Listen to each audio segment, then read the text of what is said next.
সালামু আলাইকুম। ডক্টর মোহাম্মদ ইউনূস আলোচিত এই মুহূর্তে সমালোচিত।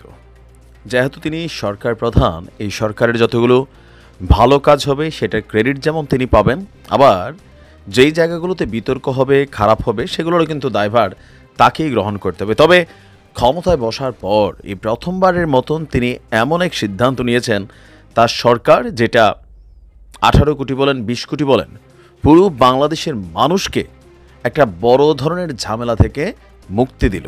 আমি মনে করি এটা খুবই সাধুবাদ জানানোর মতন একটা সিদ্ধান্ত। আর এতে সবচেয়ে বেশি আমরা যারা প্রবাসীরা আছি, বিশেষ করে যারা বিদেশগামী বা প্রবাসী আছি, তারা সবচেয়ে বেশি আমরা এখানে বেনিফিটেড হতে চাচ্ছি। দর্শক, আমরা সবাই প্রত্যেকেই ব্যক্তিজীবনে আপনার পাসপোর্ট করি। তো গতানুগতিক ধারায় পাসপোর্টের মধ্যে একটা ঝামেলা হচ্ছে কি, নর্মালি একটা পাসপোর্টের ক্ষেত্রে জাতীয় পরিচয়পত্র, জন্ম নিবন্ধন, এই দুইটাই হচ্ছে পাসপোর্টের আপনার যে ইস্যু করা হয় সেটার মূল ভিত্তি। কিন্তু এই দুটি সঠিক থাকলেও পাসপোর্ট দেওয়ার ক্ষেত্রে আমাদের দেশে একটা চিরাচরিত প্রচলিত রীতি আছে, সেটা হচ্ছে পুলিশ ভেরিফিকেশন। আর এই পুলিশ ভেরিফিকেশনের ফাঁদে আমাদের অনেক পুলিশ কর্মকর্তাদের মাশাল্লাহ ভালোই ইনকাম হয়, কিন্তু অনেক মানুষ এটার জন্য অতিরিক্ত টাকা খরচ করতে হয়। মানে যাদের সামান্য একটু সমস্যা আছে তারা হাজার হাজার টাকা চুক্তি করতে হয়। আর এই যে একটা বিশাল ঝামেলা, এগুলো থেকে অবশেষে এই জাতিকে মুক্তি দিয়েছে ডক্টর ইউনূসের সরকার। পাসপোর্টের ক্ষেত্রে এখন থেকে আর পুলিশ ভেরিফিকেশন আপনার থাকছে না। শুধুমাত্র পাসপোর্ট নতুন করার ক্ষেত্রে যে বিষয়টা থাকছে না তাও না, আমরা যখন নবায়ন করতে যাই, মানে পাসপোর্টের মেয়াদ যখন শেষ হয়ে যায়, নতুন করে পাসপোর্ট রিনিউ করতে গেলে তখনও কিন্তু পুলিশ ভেরিফিকেশনের একটা ইস্যু থাকতো। সেই জায়গা থেকেও সরে এসেছে সরকার।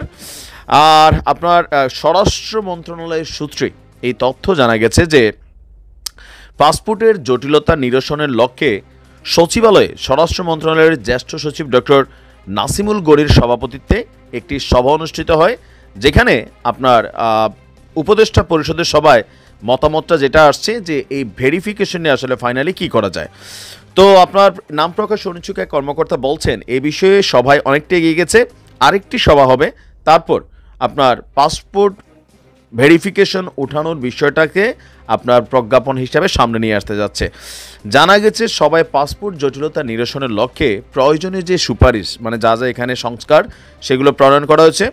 আর উপদেষ্টা পরিষদের নির্দেশনার আলোকে চূড়ান্ত সিদ্ধান্ত আপনার আদেশ জারি করা হবে। আর প্রধান উপদেষ্টার কার্যালয়, আইন বিচার এবং সংসদ বিষয় মন্ত্রণালয়, প্রবাসী কল্যাণ বৈদেশিক কর্মসংস্থান মন্ত্রণালয়, পুলিশের বিশেষ শাখাসহ অন্যান্য বিভাগের যারা প্রতিনিধিরা ছিলেন গতকালকের এই বৈঠকে সবাই আপনার উপস্থিত ছিলেন, এমনকি সেখানে ফাইনালি এটা সিদ্ধান্ত নেওয়া হচ্ছে। জাস্ট একটা ম্যাটার অফ টাইম, হয়তো এখানে 2-4 দিন লাগবে, লাস্ট একটা সভা হবে, তারপরে এই সিদ্ধান্তটা বাতিল হতে যাচ্ছে। আর এক্ষেত্রে ডক্টর মোহাম্মদ ইউনূস তিনি সম্মত হয়েছেন, আর জাস্ট হচ্ছে ফাইনাল একটা স্বাক্ষর। এখন আমার কাছে মনে হয়েছে এটা কেন খুবই গুরুত্বপূর্ণ, দেখেন এটা সবচেয়ে বেশি হয়রানির শিকার হয়েছে যারা পলিটিক্যালি 2-1টা মামলা খাইছেন। এখন কিছু মামলা আছে মেজর, কিছু আছে মাইনর, যেমন কারোর বিরুদ্ধে আমসুরি, ডাবসুরি অথবা মিথ্যা হেয় প্রতিপন্ন করা কিছু মামলা আছে। তো এগুলা হয়তো কি লোকাল যে থানাতে আছে সেইখানে এই ভেরিফিকেশনটা গেলে সেখানে স্থানীয় মেম্বার চেয়ারম্যানের কাছে সম্ভবত একটা কল যাইতো। তো তাদের মাধ্যমে আবার আমাদের থানা থেকে যেই মানে পুলিশ কর্মকর্তারা যাইতেন, তো পলিটিক্যালি অনেক সময় ঝামেলার মধ্যে পড়তে হইতো। আবার অনেকে আছে এমনিও যাই, এই যে আসছি আমাদের পুলিশের সরকারি বেতন দেওয়া হচ্ছে, তারপরে অফিসে থেকে বাসায় গিয়া ভেরিফিকেশনের পর 500-1000 হাদিয়া না দিলে মন ভরতো না, অথবা ভেরিফিকেশনটারে লেন্দি প্রসেসিংয়ে নিয়ে ফেলা হইতো। তো এই সকল উটকু ঝামেলা থেকে এই একটা সিদ্ধান্ত দলমত নির্বিশেষে সবাই এটা থেকে মুক্তি পাচ্ছে। তবে এই সিদ্ধান্তটা সবচেয়ে বেশি ফায়দাজনক হচ্ছে যারা আওয়ামী লীগের নেতাকর্মী আছেন, কেননা এই মুহূর্তে গত 16 বছর যেমন এই দেশ থেকে বিএনপি জামাতের নেতাকর্মীরা যে যেমনে পারছেন পরিচয় লুকাইয়া থানা পুলিশ ম্যানেজ করা, পাসপোর্টটারে রেডি করা, পুলিশ ভেরিফিকেশনটারে ক্রস করানো খুবই কঠিন একটা কাজ ছিল।